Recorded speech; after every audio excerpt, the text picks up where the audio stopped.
এবারে মাগুরার খবর জানাতে যোগ দিচ্ছেন কাশিমুর রহমান শ্রাবণ। শ্রাবণ, আপনার কাছেও জানতে চাই যে মাগুরায় কোন কোন নেতার বাড়িতে আসলে ভাঙচুর চালানো হয়েছে, অগ্নিসংযোগের কোনো খবর আপনি পেয়েছেন কিনা?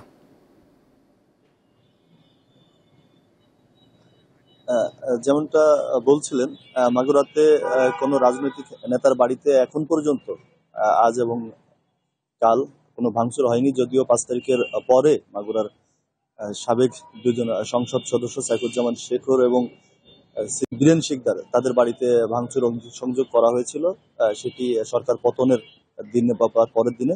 আর এই সর্বশেষ আজ বেলা ১২টার দিকে মাগুরার যে স্টেডিয়াম রয়েছে, যেটি আসাদুজ্জামান স্টেডিয়াম, যেটি সাবেক সংসদ সদস্য সাইফুজ্জামান শিখর এবং তার বাবা সাবেক সংসদ সদস্য, সেই সাইফুজ্জামান শিখরের বাবা আসাদুজ্জামানের নামে যে স্টেডিয়ামটি ছিল, সেই স্টেডিয়ামে শেখ মুজিবুর রহমানের একটি মুরাল ছিল। সেই মুরালটি বেলা ১২টার দিকে বৈষম্য বিরোধী ছাত্র আন্দোলনের মাগুরার যে নেতারা নেতৃবৃন্দ রয়েছেন, তারা একটি মিছিল মাগুরা সরকারি হোসেন শহীদ সোহরাওয়ার্দী কলেজ থেকে একটি মিছিল নিয়ে তারা এখানে ১২টার দিকে আসেন এবং আসার পরে এই বঙ্গবন্ধুর যে মুরালটি, অর্থাৎ শেখ মুজিবুর রহমানের যে মুরালটি, সেই মুরালটি তারা ভাঙচুর করেছেন। পাশাপাশি এই মুরালের পাশে যে আসাদুজ্জামান স্টেডিয়ামে যার নামে নামকরণ, সেই আসাদুজ্জামানের একটি মুরাল ছিল, সেখানেও কয়েকটি আঘাত করা হয়েছে।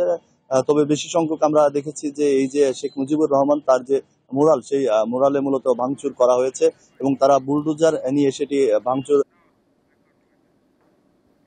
মাগুরা থেকে কাশিমুর রহমান শ্রাবণ জানাচ্ছিলেন।